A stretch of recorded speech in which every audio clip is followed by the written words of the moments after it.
अस्सलाम वालेकुम, आप देख रहे हैं हो क्या रहा है। मैं हूं फैसल अब्बासी, मेरे साथ मौजूद हैं आरिफ निज़ामी साहब। बहुत शुक्रिया निज़ामी साहब, आपसे गुफ्तगू करेंगे। इसके साथ ही साथ प्रोग्राम में हमें कुछ देर में ज्वाइन करेंगे वज़ीर इत्तलात पाकिस्तान फवाद चौधरी साहब, उनसे भी हम गुफ्तगू करेंगे। निज़ामी साहब, सऊदी वली अहद का दौरा, पाकिस्तान का मीडिया भरपूर कवरेज, पाकिस्तान के अवाम की जानिब से भरपूर पजीराई, लेकिन साथ ही साथ कुछ और भी चल रहा था।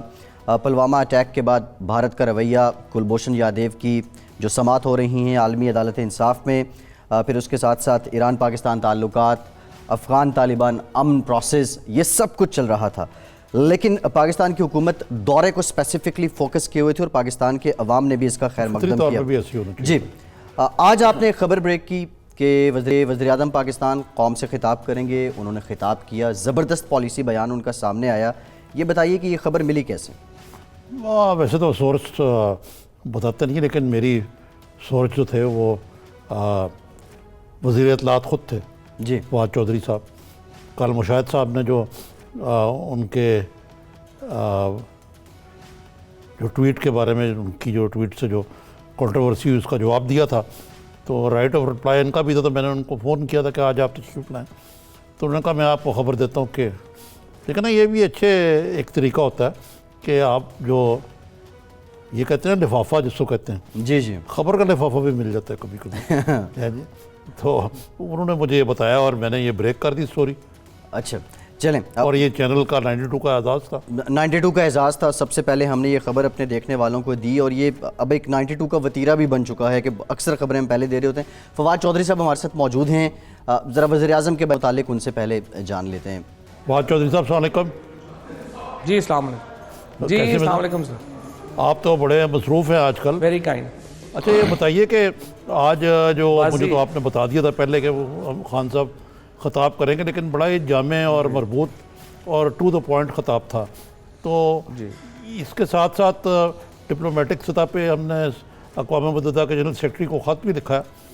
तो क्या आपको हुकूमत पाकिस्तान को लग रहा है कि भारत के कोई इंटेंशन जो है वो मिलिट्री एडवेंचर करने के पाकिस्तान के ख़िलाफ़? वहाँ पे आरिफ साहब आप जानते हैं प्रॉब्लम है, वहाँ इलेक्शन हो रहे हैं और जिस तरह से वो राहत तंदोवी साहब की अगर आप वो गज़ल निकाले ना जिसमें उन्होंने, या वो गज़ल है बेसिकली तो, लेकिन वो उसमें उन्होंने उनका पहला जो मक्ता है वो हिंदुस्तान के बहुत मशहूर शायर है राहत तंदोवी साहब। जी बिल्कुल। कि उन्होंने उनका वो शेर है कि वो सरहदों पर तनाव है क्या, बहुत तनाव है क्या, पता तो करो चुनाव है क्या। तो यही इस वक्त चल रहा है कि लेकिन फवाद साहब इससे आगे भी एक शेर है, इसी नज़म में आगे भी है। वो कहते हैं दोनों समतों पे खौफ तारी है क्या, तीसरी समत का दबाव है क्या। तो ये भी एक इंटरनेशनल रिलेशन को फवाद साहब ये तो करें शेर व शायरी हुई, लेकिन आप अगर पाकिस्तानी मीडिया को हम कहते रहते हैं, लेकिन जिस अंदाज से इंडियन मीडिया ने जंगी जुनून पैदा किया हुआ है, पाकिस्तान के खिलाफ वज़ानी कैफियत पैदा की हुई है, वो तो इंतहा से गुजर चुकी है इंडियन लीडरशिप भी, और उनको इंटेंशंस कोई इतनी अच्छी नहीं लगती उनकी। लेकिन मेरे नज़दीक उनकी कोई इतनी ज़्यादा ऑप्शंस भी नहीं हैं। और हम तो कहते रहते हैं ना कि हमारी खारजा पॉलिसी बड़ी नाकाम है। वो रो रहे हैं ये कि हम पाकिस्तान को आइसोलेट करने में नाकाम रहे हैं। मसलन ये कि शहज़ादा सलमान का जो दौरा है मोहम्मद बिन सलमान का, ये ऐसे मौके पे हुआ, इसमें 20 बिलियन की हुई, उनको बड़ी इसकी तकलीफ़ है। उनका ख्याल है कि अमेरिका ने बयान देने के बाद पाकिस्तान पर स्टिंगर मिसाइल क्यों नहीं फेंके, इसकी बड़ी तकलीफ। उनको चाइना के बयान की भी तकलीफ़ है। तो इस लिहाज से मेरा ख्याल से देखा जाए तो पाकिस्तान यानी जो एनवायरनमेंट में ईरान में भी मामला डिफ्यूज़ किए वज़ीर ख़ारजा ने हमारे, ये तो सारी बात ठीक है। लेकिन चौधरी साहब इस तनाज़र में अपोजिशन के साथ भी मुल्क के अंदर भी एक इत्तेहाद का मुज़ाहरा होना चाहिए था। उस बारे में कोई इनिशिएटिव ले रही गवर्नमेंट? देखिए पहली बात तो यह है कि जो आपने बात की है, मैं थोड़ा सा उसको ये बढ़ाना चाहता हूँ कि हिंदुस्तान की आइसोलेशन पाकिस्तान में उन्होंने क्या करनी है। मोहम्मद बिन सलमान हिज रॉयल हाइनेस कल पाकिस्तान से गए हैं, इससे पहले मोहम्मद बिन जैद हिज रॉयल हाइनेस गए हैं, महातिर मोहम्मद 23 मार्च को पाकिस्तान आ रहे हैं, अप्रैल में तैयब अर्दगान पाकिस्तान आ रहे हैं। यूरोपीय यूनियन ने एक स्टेटमेंट भी इंडिया का इस सारे वावेले के बाद नहीं दिया है। यूनाइटेड नेशंस की तरफ से कोई इसके ऊपर बात नहीं आई है। इस सवाए एक अमेरिका के एक ट्वीट के जो पोम्पियो साहब ने किया, जिसके बाद हमने भी अमेरिका को अपना पूरा मौक़िफ़ बताया है और आज भी प्राइम मिनिस्टर साहब ने ये बात की है कि आप एविडेंस तो लाएं, और अगर आप समझते हैं कि कोई एक्शनेबल एविडेंस है उसके बाद और डिफ्यूज़ हो जाएगी इंडिया की तमाम तर एफर्ट। इस वक्त जो मामला है हिंदुस्तान का कि वो एक अपने इलेक्शनरिंग के मामले में इतना मोदी साहब, आप मुझे बताइए कितना बड़ा वाक़या हुआ आपको, क्या अपने उन नौजवानों के साथ यकजहती के लिए क्या मोदी साहब को अपनी एक रैली भी उन्होंने जो है वो कैंसिल की? वो तो हर जगह बल्कि जाके ये कह रहे हैं देखें मुझे वोट दें वरना पुलवामा हो जाएगा। वो एक फियर की फ़ज़ा हिंदुस्तान के अंदर पैदा कर रहे हैं, जिसको ज़ाहिर है हमने पूरी तरह से मुस्तरद किया है। जहाँ तक पाकिस्तान के अंदर का ताल्लुक़ है, हमारी आपस की बेशुमार लड़ाइयाँ हैं, हम कई जगहों के ऊपर हमारे जो तनाज़े हैं वो बड़े संजीदा है, लेकिन जाहिर है कि जब पाकिस्तान की बात आएगी तो हम सारे इकट्ठे होंगे, चाहे वो पाकिस्तान की अपोजिशन हो या हुकूमत हो। आज पीपल्स पार्टी ने बड़ा मुस्बत बयान दिया, उन्होंने प्राइम मिनिस्टर साहब की स्पीच को जो है वेलकम किया। PMLN जो है उससे भी मुझे यही उम्मीद है कि वो भी प्राइम मिनिस्टर साहब की स्पीच को वेलकम करेगी। और अब प्राइम मिनिस्टर साहब जो हैं वो कल जाएंगे वो सेशन में भी, जो है वो प्राइम मिनिस्टर साहब जो है वो इस सेशन में भी जाएंगे, हम कश्मीर की डिबेट को भी वहाँ पे लेके जाएंगे। सो ये पाकिस्तान के अंदर कोई ऐसा प्रॉब्लम नहीं है, जो अपने मसाइल हैं हमारे उनसे हम खुद निपटेंगे, बाहर के मसाइल में हम इकट्ठे हैं। गोया कि एक किस्म का पार्लियामेंट को भी इत्मीनान में लिया जाएगा इस मामले में। बिल्कुल पार्लियामेंट को एतमाद में लिया जाएगा और ये ज़रूरी भी है। तमाम जो पॉलिटिकल पार्टीज़ हैं उनको इसमें वो ज़ाहिर है पाकिस्तान के साथ खड़ी हैं। पाकिस्तान है तो सियासत है, पाकिस्तान के बगैर तो सियासत नहीं हो सकती। और उम्मीद है कि अपोजिशन जो है प्राइम मिनिस्टर की बातों को सब्र से सुनेंगी, इसकी भी उम्मीद करनी चाहिए। कल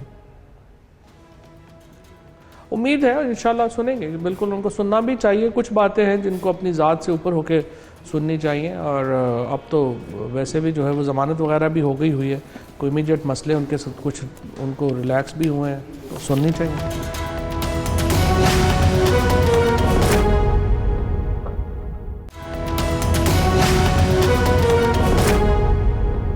अच्छा, ये फवाद चौधरी जो खान साहब का ये बयान जो आज उनकी खिताब था, उसका एक जो फ़िक्रा है वो मुझे समझ में नहीं आया। वो कहते हैं कि हम भारत से बात करने के लिए और पहली बार दहशतगर्दी पर भी बात करने के लिए तैयार हैं, जो उनकी शर्त होती है।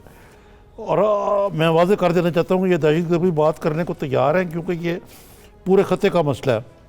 ये तो ठीक है, लेकिन आपको पता ना कि भारत का स्टैंड ये रहा है कि जब कश्मीर की बात करो तो कहते हैं दहशतगर्दी की बात करें। हम कहते हैं कश्मीर की बात भी करें और दहशतगर्दी की बात करें, वो कहते हैं जी कश्मीर में दहशतगर्दी की बात करें। तो मकसद है कि ये ना हो कि वो दहशतगर्दी का इल्ज़ाम तो थोपते रहें और कश्मीर जो है वो बैक बैनर पर पड़ा रहे। नहीं, लेकिन सवाल ये है कि सबसे बड़ी दहशतगर्दी का शिकार तो इस वक्त कश्मीरी अवाम है। तो जो भी बातचीत होगी दहशतगर्दी के ऊपर, उसमें कश्मीर के अवाम के ऊपर जो होने वाली दहशतगर्दी जो है, रियासती दहशतगर्दी, उसके ऊपर तो बातचीत के बगैर कोई बातचीत मुकम्मल ही नहीं हो सकती। लिहाजा कश्मीर के जो है हमारा दिल कश्मीरियों के साथ धड़कता है। कश्मीरियों ने हमारे लिए जो कुछ किया है और हमने जो कुछ कश्मीरियों के लिए किया है वो तारीख़ का हिस्सा है। उससे बगैर तो बात आगे बढ़ेगी नहीं, अगर कोई भी बात होगी तो हो ही नहीं सकती। लेकिन जो प्राइम मिनिस्टर साहब ने बात की है वो बड़ी वाज़ेह बात की है। हम कश्मीर के ऊपर बात करेंगे, हम टेररिज्म के ऊपर, और फिर जिस तरह से आपने देखा कुलभूषण जाधव का केस इस वक्त चल रहा है हेग में, वो क्या केस है? वो केस ये है कि कुलभूषण जाधव एक सर्विंग इंडियन ऑफिसर बलूचिस्तान से पकड़ा गया, वहाँ से जो टेररिज्म के मामलात हैं उससे जुड़े हुए हैं। तो वो जब तक हम कश्मीर के ऊपर, कश्मीर में दहशतगर्दी के ऊपर, इंडिया से दहशतगर्दी के ऊपर बात नहीं करेंगे, कुलभूषण जाधव के ऊपर बात नहीं करेंगे, तो बात आगे बढ़ेगी नहीं। तो इसलिए हम बिल्कुल तैयार हैं दहशतगर्दी के ऊपर बात करने के लिए, और उसमें हमारा जो भी और इस वाक़े में भी हम इन्वेस्टिगेशंस के लिए भी तैयार हैं, जिस तरह से प्राइम मिनिस्टर साहब ने कहा। सो पाकिस्तान का इंटरेस्ट इस वक्त ये है, जो नया पाकिस्तान है उसका विजन ये है कि हम एक इन्वेस्टमेंट फ्रेंडली कंट्री हैं। हम इस वक्त इन्वेस्टमेंट के लिए ओपन हो रहे हैं। आपने देखा हमने वीज़ा रजीम को जो है वो इतना बड़ा चेंज उसमें लेके आए, हम बिजनेसमैनों को जो है वो कर रहे हैं, अट्रैक्ट कर रहे हैं। सो हम तो टेररिज्म से पाक एक इलाका चाहते हैं। अच्छा चौधरी साहब, आपने भारत की बात की है, कुलभूषण जाधव का भी आपने तज़किरा किया, बड़े अच्छे दलाइल आज दिए गए जो पाकिस्तानी वकील हैं खावर कुरैशी साहब, उनकी जानिब से, और देखा हमने कि जो भारतीय वकला हैं वो चेहरे मलते रहे। लेकिन ये जो मौजूदा टाइमलाइन है, इस पर बहुत सी हैपनिंग्स हो रही हैं। कुलभूषण यादव का मामला है, इंडियन इलेक्शंस हैं, सऊदी वली अहद ने पाकिस्तान का दौरा किया, फिर उसके बाद वो भारत जा रहे हैं, ईरान पाकिस्तान ताल्लुकात हैं। जो रीजनल पॉलिसी है, आप नहीं समझते कि पाकिस्तान की हुकूमत के लिए इस वक्त ये एक बहुत बड़ा चैलेंज है, क्योंकि इंडिया किसी भी सूरत मुज़ाकरात की मेज़ पे आने का नाम नहीं लेता? देखिए, मेरा ख्याल है कि अगर इंडिया नहीं आएगा तो उसका अपना नुकसान होगा। हमारा मामला बड़ा वाज़ेह है, हमने पूरी दुनिया को ये पैगाम दिया है कि पाकिस्तान स्टैंड्स फॉर पीस। जब से इमरान खान वज़ीर आज़म बने हैं, हमने अपनी जो नए पाकिस्तान में पुराने पाकिस्तान की जो पॉलिसीज़ में तब्दीली लेके आए हैं, उनमें एक बहुत जो अहम तब्दीली है वो हमारी सोच की तब्दीली है। और यहाँ पर जो एक सिक्योरिटी स्टेट था पाकिस्तान, जो चूँकि हम एक इरेगुलर कॉन्फ्लिक्ट में रहे अफ़गानिस्तान में बहुत लंबे अरसे तक, उसकी वजह से हमारी सोसाइटी को नुकसान हुआ। हमने उससे निकल के हम अपने आप को एक खोल रहे हैं, ओपन कर रहे हैं, और हम ये समझते हैं कि पाकिस्तान को एक इन्वेस्टमेंट फ्रेंडली मुल्क बनाना है। अब इन्वेस्टमेंट फ्रेंडली मुल्क हम कैसे बनाएं? अगर आपके यहाँ पे इंडिया का टेररिज्म हो रहा है, अगर आपके यहाँ बाकी जो जगहों से आ रहे हैं लोग, अफगानिस्तान से यहाँ पे आ रहा है टेररिज्म, तो हमने तो रोकना है, हम जाहिर है, और हमें उसके लिए कोऑपरेशन चाहिए अफगानिस्तान का और इंडिया का। हम इसलिए अफगानिस्तान से भी कोऑपरेशन चाहते हैं, इंडिया से भी कोऑपरेशन चाहते हैं, ताकि हम एक, और फिर अगर जिस तरह से सऊदी वली अहद ने कहा, और बिल्कुल सही कहा, अगर देखिए इंडिया से हमारी नॉर्मलाइजेशन होगी तो हम दरमियान में होंगे, एक तरफ चाइना होगा, एक तरफ इंडिया होगा, दोनों दुनिया की सबसे बड़ी मार्केट्स हैं। हम तो चाहते हैं कि इंडिया से हमारी नॉर्मलाइजेशन हो और हम अफ़गानिस्तान में स्टेबिलिटी हो, ताकि हम चाइना, इंडिया, अफ़गानिस्तान, इस ट्राइका से एक सबसे ज़्यादा अगर कोई फ़ायदा होगा पाकिस्तान को होगा। लिहाजा हम अगर एक इकोनॉमिक स्टेबिलिटी बिल्कुल हम समझते हैं तो इसी तरह ही होगी। देखें ना, ये जो आपने बात की कनेक्टिविटी की, ये आर्मी चीफ भी ये बात कर चुके हैं कई दफ़ा, और सारा कुछ है। आपने नए पाकिस्तान की बात की कि, और आपने कहा हम नेशनल सिक्योरिटी की जगह इसको एक प्रोग्रेसिव, वो एक तजारत का हब, इकॉनमी ड्रिवन पॉलिसीज़ करना चाहते हैं। लेकिन मैं इंडियन मीडिया देख रहा था और वहाँ बड़े सीनियर जवादरी हैं, वो अजीब बात कर रहे थे। वो पाकिस्तान की जमहूरियत को इस तरह करके बिल्कुल नफ़ी कर देते हैं। दूसरे ये कि वो अब शहज़ादा बिन सलमान, मोहम्मद बिन सलमान से नाराज़ हैं कि उन्होंने क्यों कहा कि मैं कश्मीर की बात करूँगा। अक़वाम मुत्तहिदा को वो नहीं मानते, ना वो अपने जो कश्मीरी जो यूथ है, अवाम है, उसकी जो इंडिजिनस मूवमेंट है, जो वो पत्थर मारते हैं इन पे, वो कहते हैं हम उनके ऊपर गोलियाँ चलाएं। तो हम इस बारे में बड़ी हमारी ऑप्शन लिमिटेड है, क्योंकि इंडिया ये मानने को ही तैयार नहीं है कि ये एक डिस्प्यूटेड सिचुएशन है। देखिए, पहली बात तो आरिफ साहब, जो हमारा एक रिलेशनशिप है फ़ौज के साथ, उस पर पाकिस्तान के अंदर भी बड़े लोगों को तकलीफ़ है। पाकिस्तान से बाहर तो तकलीफ़ है ही, उनको तकलीफ़ रहेगी और हम इस तकलीफ़ को एंजॉय करेंगे, क्योंकि पाकिस्तान में ये देखिए, ये जो निज़ाम है जिसको हम पार्लियामेंट्री फॉर्म ऑफ गवर्नमेंट कहते हैं, और जो पाकिस्तान की एक सियासी और हिस्ट्री है, इसमें जो 3 इदारे हैं आपस में उनका एक कोऑपरेशन होना इम्पॉर्टेंट है। अगर आपकी फ़ौज, आपकी पॉलिटिकल गवर्नमेंट, आपकी जुडिशरी का आपस में कोऑपरेशन, एक मिनिमम एडमिनिस्ट्रेटिव कोऑपरेशन नहीं होगा, ये निज़ाम गिर जाएगा। इसके बाद कैबिनेट के अंदर भी एक कोऑपरेशन ज़रूरी है। मुख्तलिफ जो वजारतें हैं उनमें खुसूसन जो 6-7 मेजर मिनिस्ट्रीज़ हैं, वो भी अगर नहीं होता तो चलता नहीं है। लिहाजा पहली बात तो ये है कि हमने अगर निज़ाम चलाना है तो बहुत इम्पॉर्टेंट है कि फ़ौज और सिविलियन गवर्नमेंट्स जो हैं उनकी पॉलिसीज़ में एक यकसानियत हो। इसके ऊपर तो भारत को इत्मीनान होना चाहिए था कि जो बात इमरान खान करते हैं उसको फ़ौज की पूरी हमायत हासिल होगी और फ़ौज उसको बैक करेगी, और जो माजी में उनका गिला रहा है वो नहीं होगा। इसके ऊपर तो उनको जो है वो इत्मीनान होना चाहिए, और इसके ऊपर बाकियों को भी इत्मीनान होना चाहिए। लेकिन लगता यूँ है कि हमें हर बात के ऊपर उनको ऑब्जेक्शन है। जिस तरह वो कहते हैं कि आटा गूंदते हिलती क्यों है, कि पहले अगर आप कहें कि जी फ़ौज और सिविल हुकूमत अलहदा है तो उसके ऊपर भी आपको तकलीफ है कि जी आपकी कुछ नहीं चलती, और फिर जब एक यकसानियत की पॉलिसीज़ हैं उसके ऊपर भी आपको तकलीफ है। तो आप किसी जगह जो अपने आप को इत्मीनान दिलाएं ना। हाँ, लेकिन फाद साहब, ये जो इस किस्म के फ़िक्रबाजी है कि जी वो Imran Khan selected prime minister हैं, इससे तो इंडिया के नैरेटिव को तकवीत पहुंचती है। देखिए, बात यह है कि उनको तो किसी किस्म की कोई ना कोई जो है वो बात वो करते रहेंगे। दुश्मनी फिर क्या हुआ अगर वो हर बात से जो है वो बात मान जाए। पाकिस्तान के दुश्मनों का ये नैरेटिव है, और जो दुश्मनों का नैरेटिव है हमने उसको डिफीट करना है, और उसको हमने जो है वो हम कामयाबी से डिफीट कर रहे हैं। और मैं तो ये कह रहा हूँ कि पाकिस्तान में इस वक्त जो सिविल हुकूमत में और फ़ौज के दरमियान बिल्कुल फ़र्क नहीं है। जो उनकी सोच है वो हमारी सोच है, जो हमारी सोच है वो उनकी सोच है। और हमारी सोच क्या है? हमारी सोच ये है कि हमने पाकिस्तान को सिक्योरिटी स्टेट के बजाय एक progressive investment friendly economic narrative के ऊपर मबनी स्टेट बनाना है। इसमें किसको क्या तकलीफ हो सकती है? तो हमारी सोच है, अगर फौज की भी सोच है, पाकिस्तान की सोच है, this is something needs to be be happy about it. हाँ, और ये बात वो है जो इंडिया और अफगानिस्तान साल तक मुतालबा करता रहा कि पाकिस्तान के ज़रिए कनेक्टिविटी मिले। अब जब मिल रही है तो उसमें रखना अंदाजी कर रहे हो। बिल्कुल ऐसे। फवाद साहब आप हमारे साथ मौजूद रहिए, एक ब्रेक लेते हैं। ब्रेक के बाद निज़ामी साहब जब आएंगे तो क्योंकि सऊदी वली अहद मोहम्मद बिन सलमान अब इंडिया के दौरे पर हैं, पाक भारत ताल्लुकात में कुछ ठंड डालने को लेके, मामला बेहतर करने में हम क्या क्या पेशबंदी कर रहे हैं इंडिया के हवाले से ये भी बात करेंगे। बिल्कुल। और वज़ीर-ए-आज़म ने जिस तरह ओपन एंडेड ऑफ़र आज भी रखी है इंडिया के लिए, मुज़ाकरात करना चाहें तो तब भी हाजिर हैं, जवाबी कार्रवाई की बात करेंगे तो वो भी हम करेंगे, उसके लिए सोचेंगे भी नहीं। इन्हीं मामलात पे एक ब्रेक के बाद बात करते हैं। हमारे साथ रहिए।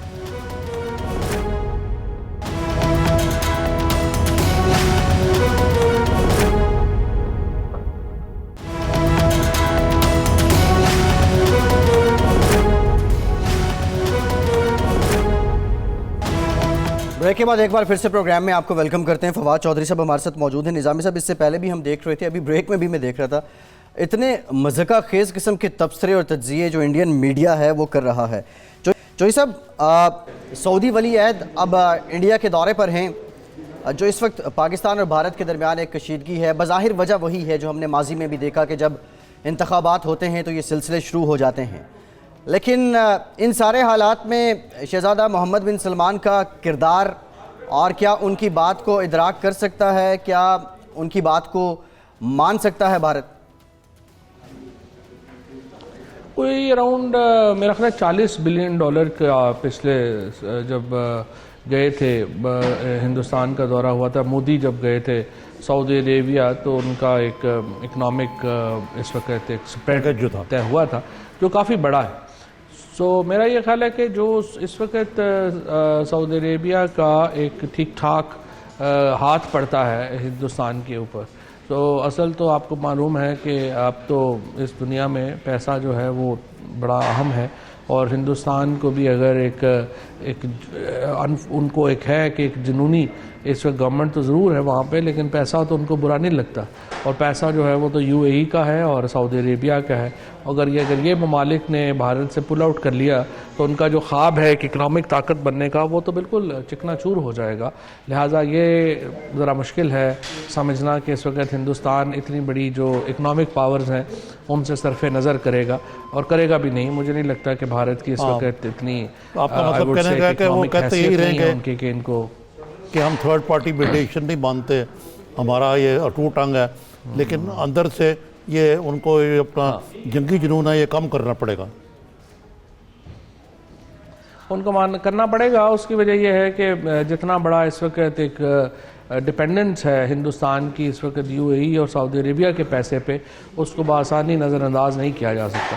और उम्मीद यही है कि इस वक्त ठीक है वो इलेक्शनों के लिए एक अपना मुंह दिखाई तो उधर कर रहे हैं, लेकिन अब जो पाकिस्तान का एक और ख़ुसूसन पाकिस्तान की सिविल लीडरशिप, इमरान खान का जो एक ज़ाती आई वुड से कि एक रेपो बन गया है सऊदी अरब और UAE के हुक्मरानों के साथ, वो बहुत इसमें एक काम भी आएगा और पाकिस्तान को इसका बहुत फ़ायदा भी होगा।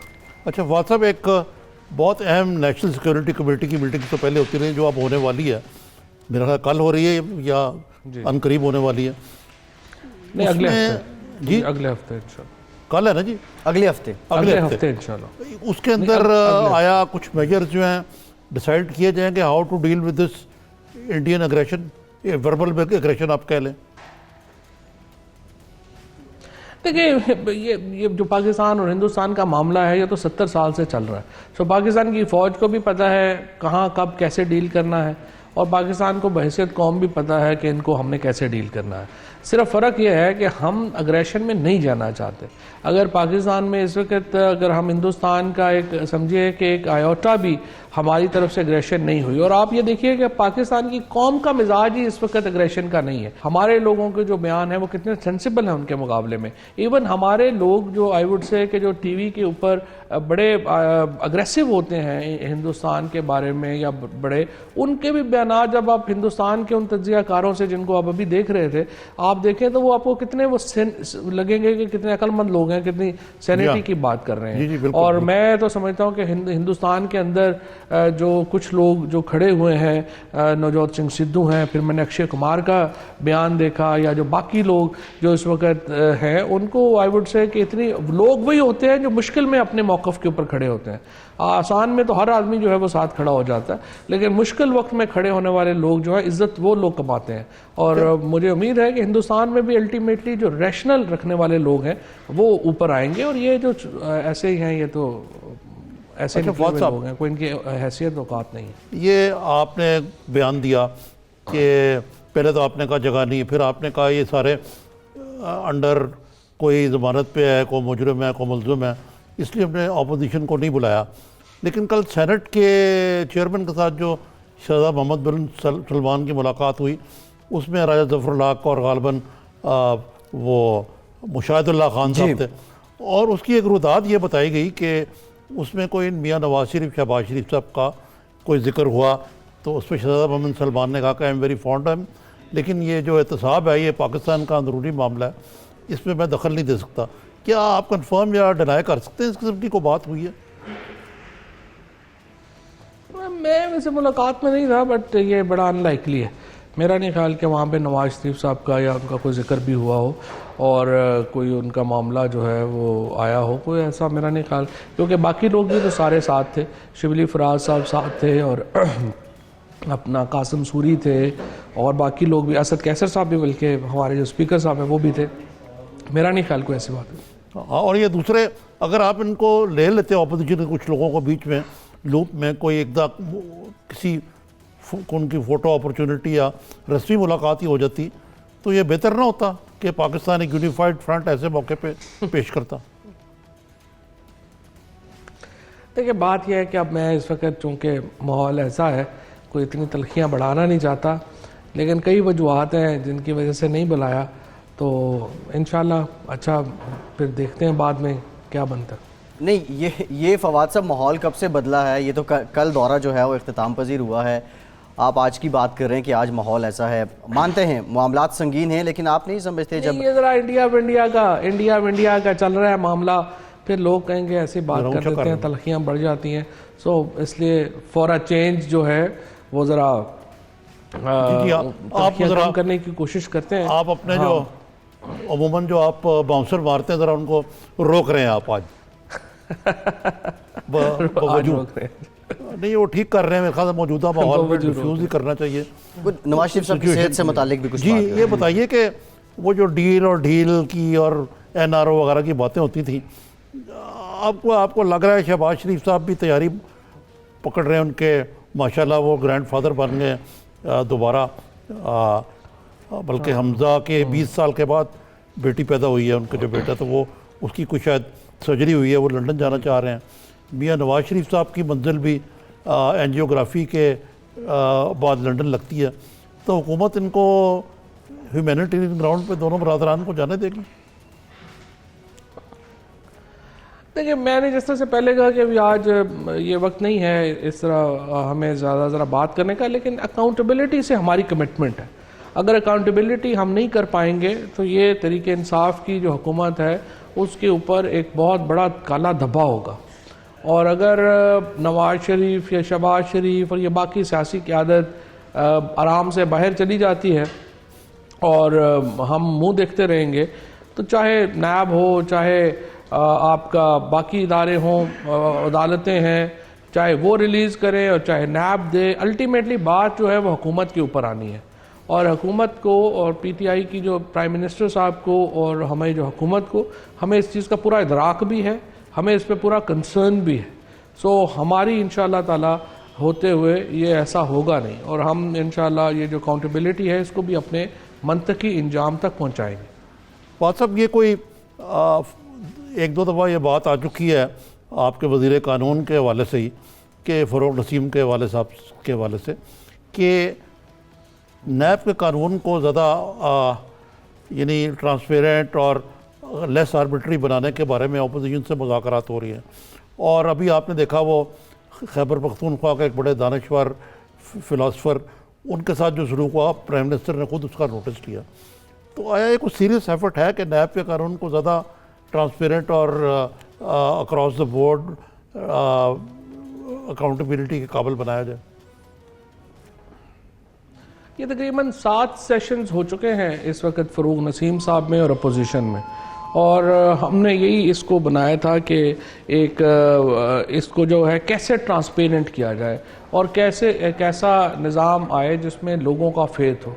बिल्कुल आपने दुरुस्त बात की। खैबर पख्तूनख्वा में जो वहाँ के एक आर्कियोलॉजिस्ट को जिस तरीके से उठाया गया, जो PhD डॉक्टर हैं, और उन पर इल्ज़ाम यह है कि उन्होंने दर्जा चहारम की कुछ नौकरियों में इरेगुलरिटी की। अब इस तरह के इक़दाम से ज़ाहिर है कि सवालात उठते हैं। इसी तरह से मैं अपना दोबारा आपको प्राइम मिनिस्टर साहब के मुकदमे की मिसाल देना चाहता हूँ कि देखिए इस कदर मज़हका खेज़ मुकदमा नायब ने बनाया हुआ है कि 27 लाख रुपए का जी कि आप इमरान खान ने सरकारी हॉस्पिटल हेलीकॉप्टर में ट्रैवल किया और जाके जो KP के जो प्रोजेक्ट्स हैं उनका इफ्तिताह किया। अगर आप इस तरह के मुकदमे बनाएंगे, इस तरह से आप लोगों को ख़राब करेंगे, तो जाहिर है फिर आपकी क्रेडिबिलिटी ख़राब होगी, और इसके लिए ज़रूरी है कि फवाद साहब, इस नैब के ज़रिए आप समझते हैं जो आपका एहतसाब का मिशन है वो पूरा होगा, इसी जो मौजूदा नैब के हालात हैं? देखिए, इदारों को मजबूत करने की ज़रूरत है। इदारे तो सारे ही तबाह है, नैब ही का तो मामला नहीं है। चाहे वो PTV का इदारा आप देखें वो तबाह है, रेडियो में मामलात ख़राब हैं, हमारे जो PIA है, स्टील मिल है, आप किस पे हाथ रखें तो आपको वो इदारा चलता हुआ नज़र आता है। लिहाजा ज़ाहिर है कि आपको एक पूरी एफर्ट जो है वो लॉन्च करनी है, इदारों को मजबूत करना है। नैब भी उन्हीं इदारों में से है जिसको मजबूत करना बड़ा अहम है पाकिस्तान के लिए, और इंशाल्लाह हम उसको मजबूत करेंगे। फवाद साहब, इस मामले में आपकी पार्टी में भी इख्तलाफात मौजूद हैं कि ये नैब ठीक तरह फंक्शन नहीं कर रही। कुछ लोगों का कहना है कि बहुत नरम है, कुछ लोगों का कहना है कि बहुत इनकॉम्पिटेंट है, बाज़ लोगों का कहना है कि बहुत ज़्यादा ये एक्सट्रीम पे चले जाते हैं। इसके जो चेयरमैन के बाद जो डायरेक्टर जनरल्स हैं, ये मामलात को, कानूनी जुज़ियात को और मामलात को, उसकी पेचीदगियों को समझते ही नहीं हैं। नहीं, नैब के ऊपर कंट्रोवर्सी तो काफ़ी है। अब पार्टी के अंदर भी यकीनन दबाव है। प्राइम मिनिस्टर साहब के ऊपर भी जो लोग हैं वो क्या चाहते हैं कि नैब को जो है वो रीवैम्प करने की ज़रूरत है। और PM साहब ने जब मिले थे चेयरमैन नैब, उनको ये कहा भी था कि आपको जो भी किस्म की सहूलतें चाहिए, प्रोसिक्यूशन को तगड़ा करने के लिए आपको ज़रूरत है, आपको इन्वेस्टिगेशन को तगड़ा करने की ज़रूरत है, तो हुकूमत आपको पूरे वसाइल देने को तैयार है, लेकिन आप इसको तगड़ा ज़रूर करें। और उसके बाद से लेकिन अब तक कोई फ्रैंकली बहुत कुछ हुआ नहीं है, और मायूसी जो है वो बढ़ रही है। अब चेयरमैन नैब जो है उनका ये फ़र्ज़ है कि इसको प्लान करें कि उन्होंने इसको किस तरह से रीवैम्प करना है, किस तरह से इसको एक ताकतवर इदारा बनाना है। शुक्रिया, बहुत शुक्रिया। बहुत शुक्रिया फवाद साहब आपके वक्त का। फवाद चौधरी साहब हमारे साथ मौजूद थे और गुफ्तगू कर रहे थे। निज़ामी साहब जिस तरीके से उन्होंने बयान किया, लेकिन एक सवाल नैब को लेके फवाद चौधरी साहब खुद भी मुतमईन नहीं हैं, और दूसरी तरफ जो एहतसाब का हुकूमत का मिशन है, जो सबसे प्राइम इस वक्त ऑब्जेक्टिव लग रहा है PTI का, जब आप एक इदारे पे मुतमईन नहीं हैं, उस इदारे के ज़रिए आप एहतसाब कैसे मुकम्मल करें? लेकिन ना, मैं आपको थोड़ा सा ज़रा मसला पता क्या कि नैब के जो चेयरमैन हैं उन्होंने भी 2 कैप्स पहने हुए हैं। एक तो वो नैब का चेयरमैन है कंसेंसस, दूसरा मिसिंग पर्सन कमीशन का भी हेड जी। एक दूसरे जो नीचे DGs हैं वो they are a state within a state themselves, और वो बहुत सारे रिटायर्ड, कुछ उनमें से रिटायर्ड आर्मी अफसर हैं। अब मुझे बताएं कि वाइट कॉलर क्राइम उसको खोज लगाने के लिए कोई जूरिस्ट, कोई लॉ से अब ये क्या करते हैं, अच्छा आपके इल्ज़ाम है, आपको बैठा दिया, 7-8 घंटे आपको बैठाए रखा, ह्यूमिलेट किया, फिर आपको बुला के ह्यूमिलेट किया, फिर आर्बिट्रेरी तरीके से आपका रिमांड लेते रहे, नफसियाती मार दी, उसके बाद जब आपने फोरेंसिक ठीक तरीके से इन्वेस्टिगेशन ही नहीं की तो उसके बाद आप क्या खाक, इसीलिए आपने देखा होगा कि at the end of the day जो एहतसाब करवाना चाहते हैं उनको भी मायूसी होती है। अब ये देखिए क्या निकला। अच्छा, ये जो आशियाना हाउसिंग स्कीम है जी, उसमें से क्या निकला? अब आपने उसमें वो फ़र्द जुर्म भी आयद कर दिए। हाई कोर्ट ने तो पहले ही अपना वर्डिक्ट दे दिया है कि नालायक है। रमज़ान शुक्र मिल के जो ड्रेन एक बनाई थी उसमें से क्या निकला? इसीलिए आपने देखा होगा कि at the end of the day NAB का मामला बड़ा कमज़ोर है। और ये बड़ी अजीब किस्म की सितम ज़रीफ़ी है कि FIA ने मनी लॉन्ड्रिंग का और JIT की रिपोर्ट और सारा कुछ बन गया। अब नैब उसकी तहकीकात करेगी। नैब के पास है क्या जो तहकीकात करेगी, मुझे बताएं।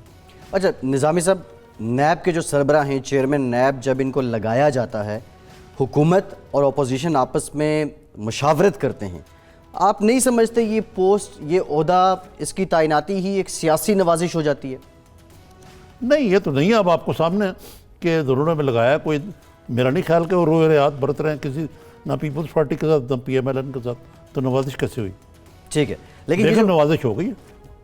नहीं, ये अब देखें ना निज़ामी साहब, आप मेरी बात की तायीद भी कर रहे होते हैं, आप बात की तरदीद भी कर रहे होते हैं। एक ब्रेक लेते हैं, ब्रेक के बाद वापस कुछ इसी से मुतालिक बात करेंगे और बिलखसूस इस वक्त जो पाकिस्तान की सलामती से मुतालिक भारत की गीदड़ भभकियाँ हैं उनको लेकर भी बात करेंगे। हमारे साथ रहिए।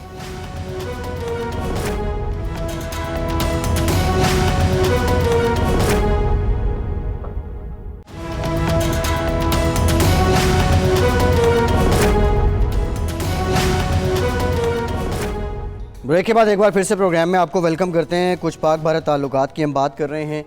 निज़ामी साहब, वैसे ये फवाद चौधरी साहब ने बड़ी ज़बरदस्त बात की। जो ऑब्जर्वेशन यही है कि पाकिस्तानी यही समझ रहे हैं कि इंडिया में इलेक्शन होने वाले हैं और वैसे ही मोदी साहब ने रोला डाला हुआ है। लेकिन जो भारत की जानिब से अब तक इक़दाम लिए गए हैं वो बड़े संगीन हैं। मोस्ट फेवरेट नेशन का जो स्टेटस था, ये इन्होंने कहा तो है, लेकिन जब मनमोहन सिंह वज़ीर आज़म थे उस वक्त भी बहुत बड़ा हमला हुआ था इस किस्म का। उसके बाद उन्होंने वहाँ कोई जंग का सीरिया नहीं क्रिएट किया, वो इलेक्शन जीत भी गए। ये तो तारीख का, लेकिन जो अभी तक इक़दाम, और उसके बाद पाकिस्तान और भारत के मुज़ाकरात भी हुए मनमोहन सिंह जी, लेकिन वो कामयाब नहीं हुए। वो एक अलग मसला है और वो कभी भी नहीं होते कामयाब। दरअसल ये जो है ना मुज़ाकरात वाला मामला, जो थर्ड पार्टी मीडिएशन है, हुआ ये था कि जब पाकिस्तान और भारत के दरमियान 97 की जंग हुई और शिमला में जो मुआहदा हुआ जुल्फ़िकार अली भुट्टो मरहूम और इंदिरा गांधी के दरमियान, उसमें क्या क्या कश्मीर का मामला बामी मुज़ाकरात के ज़रिए हल होगा। इंडिया ने उसकी इंटरप्रिटेशन ये की शिमला मुआहदे की, इट प्रिक्लूड्स, यानी इसमें थर्ड पार्टी मीडिएशन भी शामिल नहीं होगी। अक़वाम मुत्तहिदा को भी निकाल दिया हमने। ये हमारा टूट आंड है, वो आज तक इस मौक़िफ़ पे कायम है। वो ना अक़वाम मुत्तहिदा को इसमें दखल देने देते हैं, ना वो कश्मीर पे थर्ड पार्टी। अमेरिका ने भी कोशिश की है बिलावास्ता मुज़ाकरात की। ये शहज़ादा बिन सलमान, मोहम्मद बिन सलमान जाएंगे, उनको भी ये कहेंगे, क्योंकि जिस दिन वो ये मान लेते हैं, ये जवाज़ है उनके पास, जिस दिन ये मान लेते हैं वो, इसका मतलब है कश्मीर एक डिस्प्यूटेड टेरिटरी है। और डिस्प्यूटेड इसलिए भी आप देखेंगे उसका एक इन्होंने खुसूसी आइन बनाया हुआ है। ठीक ऐसा ही है बनाया हुआ है। और इस वक्त ये जो दलील है ना कि जी पाकिस्तान दरअंदाजी कर रहा है, घुसपैठिए, ये वो, ये भी बोधी हो चुकी हुई है। अब ये सबको मालूम है कि ये इंडिजिनस मूवमेंट है। सिर्फ प्रॉब्लम यह है कि इस इंडिजिनस मूवमेंट को अब ऐसे ग्रुप जो पाकिस्तान में हालांकि प्रिस्क्राइब्ड हैं, पाकिस्तान ने नहीं किया, ये इनकी भी मुकम्मल हमें बेकनी ऐसी करनी पड़ेगी कि दुनिया को नज़र भी आए। तो मकसद है कि ये इंडिया कभी भी मुज़ाकरात की मेज़ पे नहीं आने का। अच्छा, ये निज़ामी साहब, मैं चौधरी साहब से भी ये पूछना चाह रहा था, पाकिस्तान के लिए ये चैलेंज नहीं है कि इंडिया को मुज़ाकरात की मेज़ पे हर सूरत लाना है? इंडिया तो हर बार इससे राह फरार इख्तियार देखें जनाब, ये तो यूफोरिया अपनी जगह पे ना बड़ा अच्छा दौरा रहा शहज़ादा मोहम्मद बिन सलमान का। इंडिया ने भी, चाइना ने भी हमारे मौक़िफ़ को तस्लीम किया और इंडिया को स्नप किया। अमेरिका ने भी, जैसे उन्होंने कहा कि खामोश है, इस उसको ज़रूरत है अफ़गानिस्तान में हमारी। ये ट्रांजैक्शनल रिलेशनशिप होती हैं सारी बात ठीक है, लेकिन जब तक पाकिस्तान अंदरूनी तौर पर इक़्तिसादी लिहाज से मजबूत नहीं होता और उसका क्लाउड जो है वो तभी बढ़ेगा जब हम दूसरों पर डिपेंडेंट नहीं होंगे, हमारी सॉवरेनिटी होगी। ठीक है, हम एटमी ताकत हैं, सोवियत यूनियन भी तो एक एटमी ताकत था जी, मिसाइल भी थे उनके पास। तो हमें इंडिया का जो है ना एक क्लाउड जो है वो उसका साइज़ है, उसकी इकॉनमी है, उसकी माइट है, अमेरिका के और उनके बड़े इक़्तिसादी और स्ट्रेटिजिक ताल्लुकात हैं, हमें उनको नज़रअंदाज करके कुछ रियलिज्म, ये बड़ी अच्छी बात है, हकीकत पसंदाना ये बहुत अच्छी बात है कि पाकिस्तान ने अपने आप को उस वॉर हिस्ट्री में नहीं रखा। आप बात कर रहे हैं एक्सट्रीमिज़म की तरह इंतहा देखें, नवजोत सिद्धू उनके अपने शहरी हैं, उनके अपने कानून साज हैं, क्रिकेटर भी हैं, नेशनल हीरो भी हैं, और उनसे मुतालिक वो कह रहे हैं कि इनकी रुकनीत जो है उसको मुअत्तल किया जाए। आप वो छोड़ें, फवाद चौधरी साहब हमारे मेहमान थे, इसलिए मैंने कहना चाहता था, हर वक्त पाकिस्तानी मीडिया को बुरा कहते रहते हैं कि ये सरकार है, रफ्ता हो चुके हैं, ये हो चुके हैं, वो हो चुके हैं। इंडियन मीडिया तो आपने देखा क्या करते हो, मज़ाक़ा खेज। नहीं मज़ाक़ा खेज तो छोड़ देना आप बात। जो आदमी आज शाम को लगा लीजिए पिक्चर, मैंने तो खुद देखा है, जो आदमी किसी चैनल पे, ख़ास तौर पे अंग्रेज़ी चैनल पे देखें आप जी, उनके जो एंकर हैं वो बाकायदा एंकर नहीं, वो बने होते हैं पार्टिसिपेंट्स। कोई बंदा इंडिया की जो पॉलिसी है, डिक्लेयर्ड पॉलिसी पाकिस्तान के ख़िलाफ़, उससे ज़रा हट के बात करे कि जनाब इसका ये भी पहलू देख लें, कश्मीर में भी ज़रा देख लें, उसको शाउट आउट कर देते हैं। बिल्कुल ऐसे। कल ऐसे हुआ कि एक चैनल पे 2 गेस्ट हैं, अंग्रेज़ी चैनल था, एक तो कोई लोन साहब थे गालबन, वो बाकायदा बेचारा कि जी हेयर मी आउट से और थिंग, उसको बोलने नहीं दिया, वो अपना उतार के, वो कोई कश्मीर से हुए होंगे, लोन जो कास्ट मोस्टली कश्मीर में ही है। एक और थे, उनका तल्लक भी किसी मुसलमान थे वो। तो ये तो हालत नहीं, है। खैर वो तो सो कॉल्ड जमहूरी फेज मोदी का एक्सपोज हो रहा है। निज़ामी साहब नहीं, लेकिन मैं ये कह रहा हूँ कि हमारा मीडिया जो है उसको अप्रिशिएट करना चाहिए, हमारे मीडिया को अप्रिशिएट करना चाहिए। मैच्योरली हम इन चीज़ों को देखते हैं। बिल्कुल ऐसे है, और अब तक जो पाकिस्तान के मीडिया का किरदार रहा है ज़बरदस्त, हैट्स ऑफ जो पाकिस्तान का मीडिया है उसके लिए। लेकिन मैं जो आपसे जानना चाह रहा हूँ, बेसिकली आप इंडियन मीडिया की बात कर रहे थे, आज एक वहाँ पे रिपोर्ट चल रही थी कि जो किसान हैं इंडिया के, उन्होंने कहा जी हम टमाटर पाकिस्तान को नहीं देंगे, ये हमारे टमाटर खाते हैं और फिर हम पे ही हमले करते हैं। मतलब इस हद तक उनका मीडिया गिर चुका है। ये नहीं, अब वो देखे ना, आप टमाटर कहीं और से मंगा लेंगे, हम अपने थोड़े होते हैं टमाटर। आपको पता है यहाँ भी ऐसे लोग हैं मौजूद जो कहते हैं इंडियन टमाटर से बीमार हो जाते हैं हम, इंडिया पता नहीं उसमें क्या लगा के बेच देते हैं। अब ये भी एक वैसे है स्कूल ऑफ थॉट जो है, लोगों में एक सोच है, हमारे तो आलू इतने ज़्यादा हो गए इस साल के, वो एक और चीज़ है जो सीरियस है ज़रा, इंडिया से हम कॉटन इंपोर्ट करते हैं अपनी टेक्सटाइल इंडस्ट्री के लिए, वो हमें डिवाइसिफाई करने पड़े। एक और तरीका होता है ये जो होती है ना तजारत, ये बैन वैन करने का, ये जो MFN, वो दुबई के रास्ते आ जाएगी।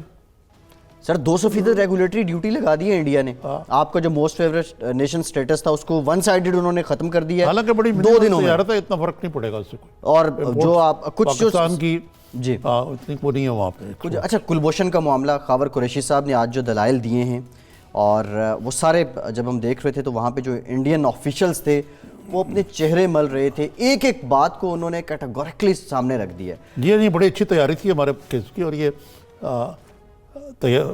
एक अच्छी लीगल टीम हमने भेजी है बाज़ इसके कि जो तसद्दुक़ गिलानी साहब है हमारे जो जज थे, उनकी तबीयत कुछ, उनकी तबीयत तसद्दुक़ जिलानी, और उनको अब मेरा ख्याल है उनको रिक्वेस्ट की गई है कोर्ट को, जिससे रिजर्व किया इस बात को कि उनको रिप्लेस करने की इजाज़त दी जाए। आज के प्रोग्राम का वक्त खत्म हो गया है। फैसल अब्बासी को इजाज़त दीजिए।